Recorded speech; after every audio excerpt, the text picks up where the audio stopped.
آپ دیکھ رہے ہیں کے نیوز ایچ ڈی میں ہوں حارث علی شاہ گیلانی۔ چلتے ہیں آج کی اہم خبروں کی طرف۔ رخ کریں گے ساہیوال کا، جہاں سے رپورٹ کر رہے ہیں ہمارے نمائندے شان احمد۔ محرم الحرام کے دوران مذہبی ہم آہنگی برقرار رکھنا اور تمام مذاہب کے ماننے والوں میں بھائی چارے کا فروغ مذہبی رہنماؤں کے ساتھ ساتھ معاشرے کی بھی ذمہ داری، جس میں تمام شعبہ حیات کے افراد کو اپنا اہم کردار ادا کرنا چاہیے۔ یہ بات بین المذاہب ہم آہنگی کی ضلعی کمیٹی کے اجلاس سے مقررین نے خطاب کرتے ہوئے کہی، جو A D C finance Yasir Farid کی صدارت میں منٹگمری ہال میں منعقد ہوا۔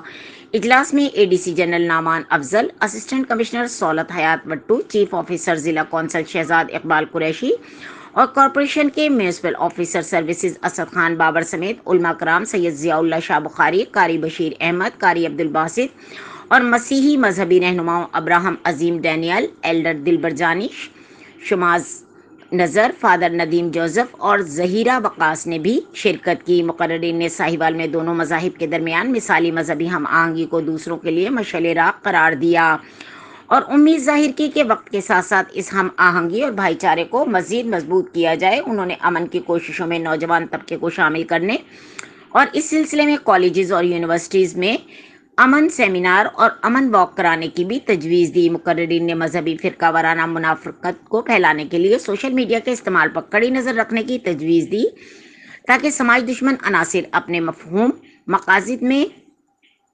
کامیاب نہ ہو سکیں۔ اجلاس میں مسیحی رہنماؤں نے برادری کو درپیش مختلف مسائل کی بھی نشاندہی کی۔